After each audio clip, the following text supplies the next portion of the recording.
what's up? It's Hannah and welcome to my little office. I'm so excited to be in this new little space that is just centered around my work life and the Levy list. I have been wanting to put together a little small office nook space for a really long time, and I finally decided to just go ahead and do it, and I have felt so much better and so much more productive since putting this space together.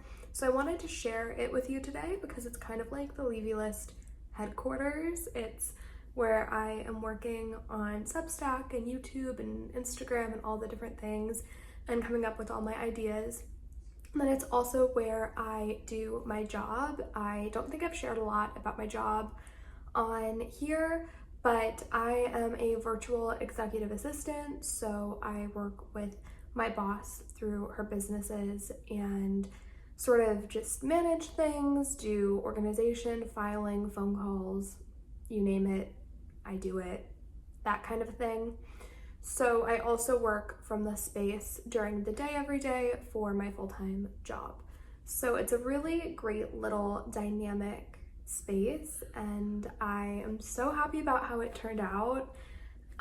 So yeah, I wanted to share that with you guys in the beginning of this video, and then I also put this cart together that's sitting back here, and I wanted to walk through my end of year TBR with you. This is a multifunctional cart, so the top shelf is all of the things I need for like office supplies, and then the second row is all of my priority TBR books.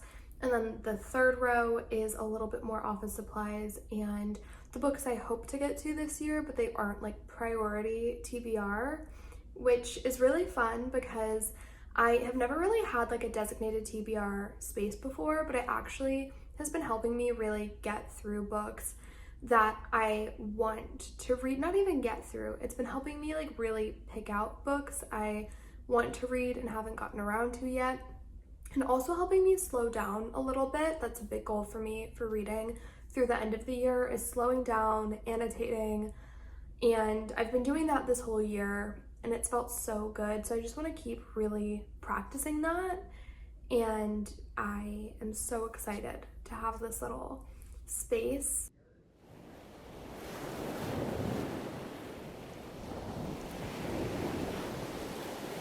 I got this desk from Amazon and I love it. It's 40 inches and I think it's 19 inches deep. Also, the rug and the chair is this nice big crisscross chair. This was on sale at Amazon and I love it because I can sit crisscross in it and I still have room on both sides of me. It's like huge, and that's exactly what I wanted because I like to move around and change how I'm sitting. Sometimes I'll sit with my knees up, sometimes I'll sit crisscross, sometimes I'll sit regular. It kind of depends. So I really enjoy that chair. And then on top of the desk, I went ahead and took this vase that I already had and put some dried lavender in it. I have my favorite, this is my Hydro Jug water bottle. It is the Traveler tumbler. And then I got these really cute travertine scalloped coasters, and the shipping said they were gonna take like a month and they took 2 days. So that was really nice. And then over here I have this little tray that has a music box that plays Doran and I's song on it. He got me that for one of our anniversary gifts, I think last year, and I absolutely love it. And then same with my little earbuds, super important. I only wear wired earbuds and I really love these because I don't like Bluetooth earbuds. They make my head hurt and I just don't like them. Then on this side, I have another one of those coasters because a lot of the time I'll have coffee and my water. So I like to have 2 coasters because I'm trying to keep this desk really nice and clean. And then I have my iPad and my computer and a little iPad / computer docking station. And then back here I have my Moleskine journal and my gratitude journal. It's the 5-minute journal that I use all the time. And then in this corner I have a little candle warming lamp with a candle. This is also from Amazon, and I thought it was so cute. I will say I ordered the silver one, but the gold one came, and originally I was gonna send it back, but I tried it, and with all of the artwork and stuff, I actually really like how it looks, which is crazy because I don't really like gold or wear anything gold or have very much gold metal in our apartment, but I love how it looks in this space, so I decided to keep it. It just makes everything a bit warmer, which I really like. Okay, you guys, we are now on the floor. I can show you my beautiful cart that I love.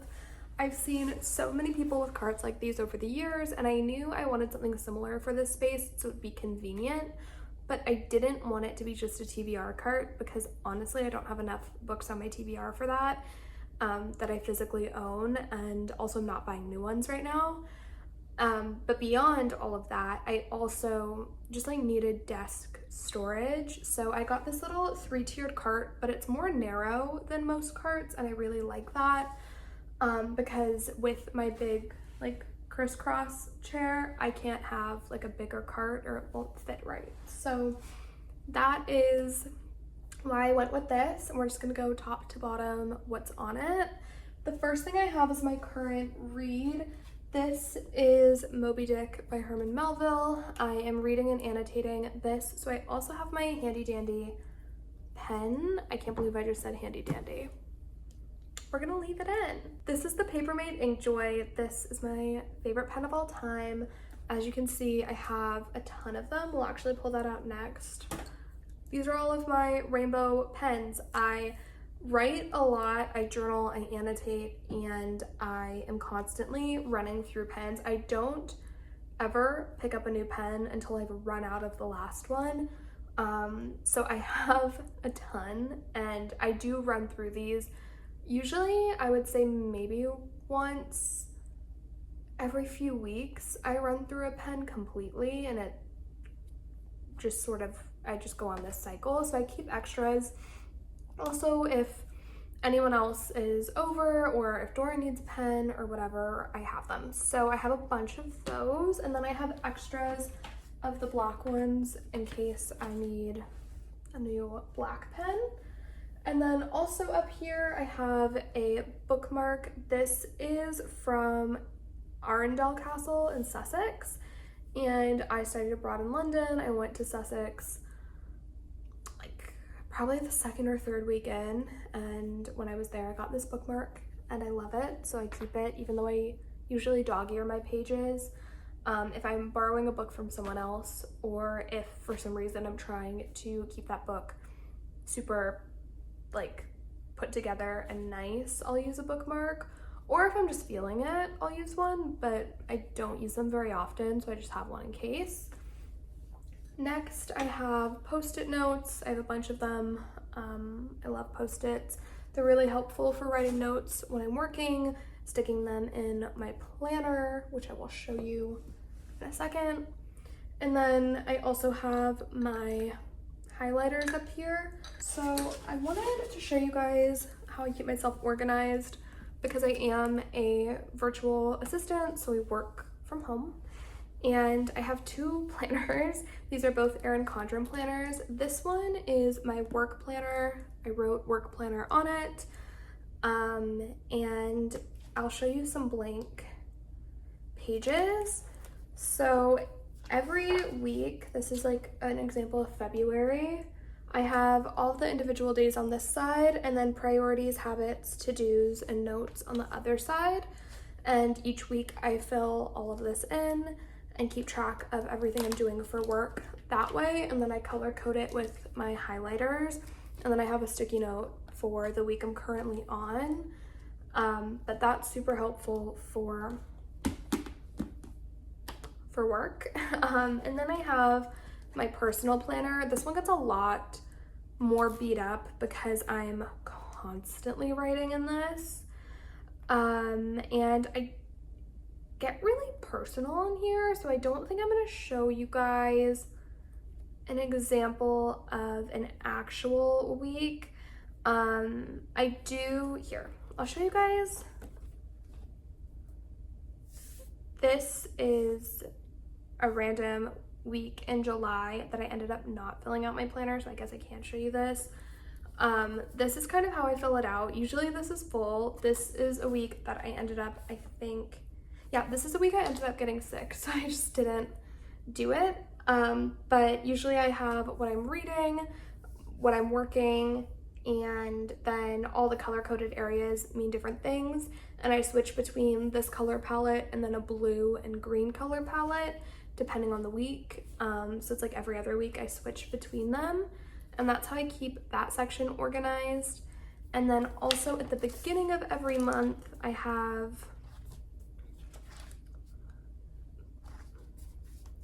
let's see, oh, a bunch of these are filled out with stuff already. I have this sort of a spread so I can put notes and reflections and all of that from the month in there.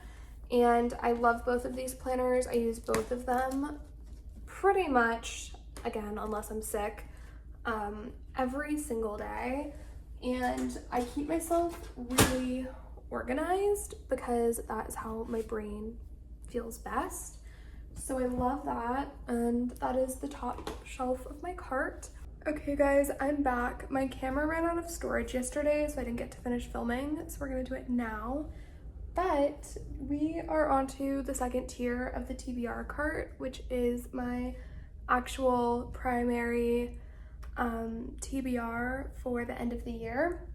So up here I have all of the books that I really want to finish by the end of the year, and then on the bottom shelf I have all of my books that I would like to get to but might not be able to this year.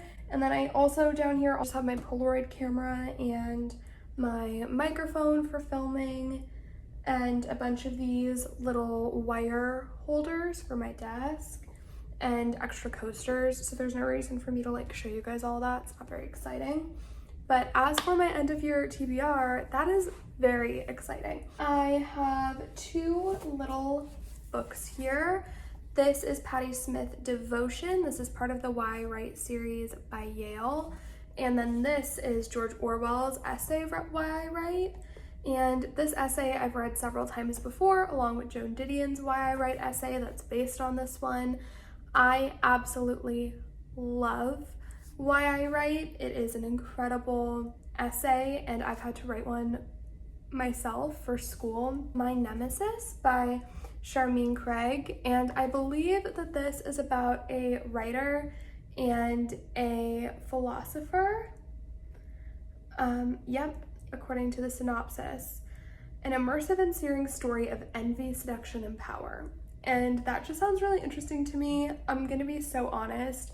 I saw the cover of this and was immediately intrigued. So I really want to read this and have had it on my list for a while. Usually I wouldn't pick out a book because of the cover, but every once in a while I see one and it really gets me.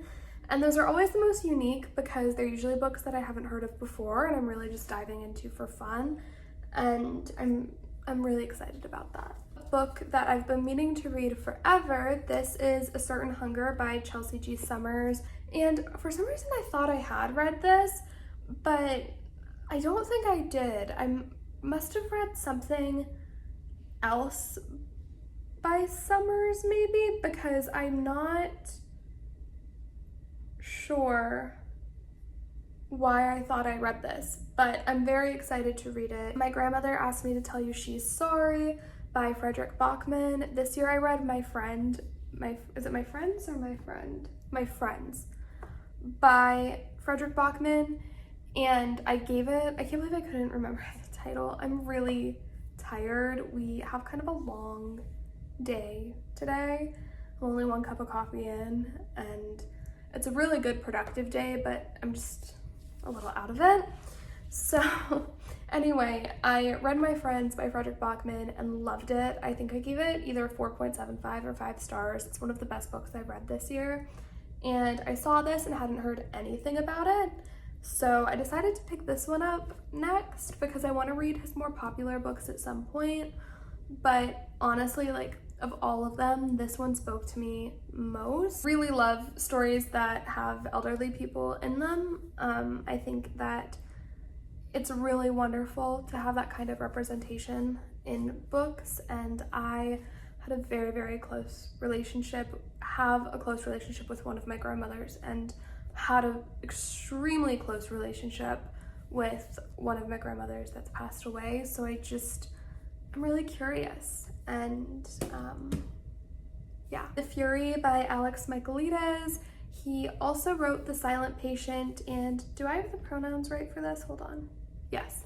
He also wrote The Silent Patient and The Maidens, and I absolutely loved those. I think I gave both of them 5 stars, so I've been waiting to read this forever, and I'm finally gonna get around to it. East of Eden by John Steinbeck. I've never read anything by Steinbeck, and I was watching One Night Stand. I can't remember, oh my gosh, who was it with? Oh my god, Succession. The wonderful actress who I am not remembering her name right now, who played Willa on Succession, she did a great One Night Stand interview, and East of Eden was one of her books that she recommended, and I just absolutely want to read it. I've always wanted to read it, and watching that sort of just solidified, like, now is the year that I'm reading this book. The next book I have is To the Lighthouse by Virginia Woolf. This is another classic that I have wanted to get around to forever and haven't yet. You'll see a theme. I've got a lot of books this year that surround boats, lighthouses, the ocean, shores. Like, I've read so many books that are set either at sea or near the sea. I have wanted to read Didion and Babbitt since it came out, but I was waiting for the paperback because, if you can't tell, I prefer paperback books. I am a huge Didion and Babbitt reader.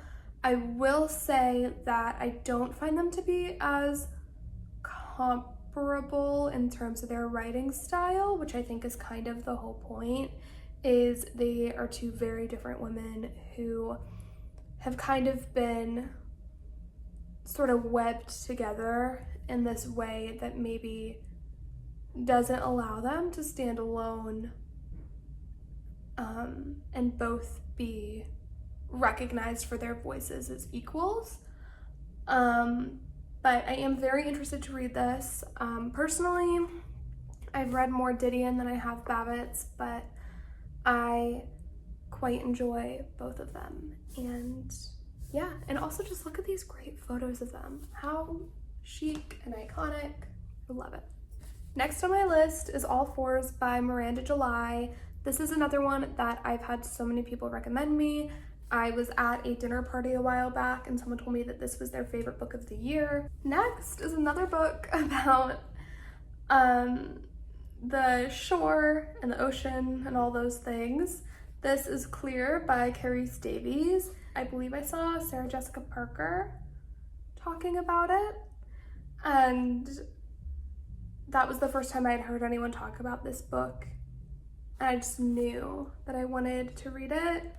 The synopsis is great. It says, a singular crystalline novel about a life-changing encounter between two men on a remote island, and it just spoke to me. What can I say? Evenings and Weekends. This is by Osha McKenna, and I just can't wait to read about London. Whenever London is in a book, I immediately want to read it more because that's my favorite city in the entire world. This is a personal preference. I haven't seen anyone talk about this, but I'm so excited to read book, which is The Pisces by Melissa Broder. Melissa Broder wrote Death Valley, Milk Fed, and So Sad Today, and I love her. She's so wacky and awesome and perfect, and her writing is so visceral and sometimes really gnarly, and it's awesome. So I can't wait to read The Pisces. Obviously, like, even this cover is just crazy. She does like this great thing in Death Valley that's like very magical realist-esque, but could just be a hallucination. It's like really vivid and sort of intense, and I really hope that this has some of the same qualities because Death Valley is one of my favorite books. I think originally when I read it, I rated it so much lower. I think about that book every single day and I want to reread it. So my rating that I rated it before, if you go on my story graph, honestly probably isn't accurate. I would give it 5 stars. I didn't realize how much of an impact it was gonna have on me, but yeah, I love Melissa Broder. I would read anything she wrote, and plan on reading everything she comes out with. So this is very exciting for me. And I have 2 more books like that are like my absolute favorite authors. And this is Coventry and Second Place by Rachel Cusk. I like Melissa Broder. I have such a special relationship to Rachel Cusk's books. They inspire me, they motivate me to write. They're incredibly well written. She's so precise. And the Outline trilogy in particular just is a piece of work that I am like continuously impressed by.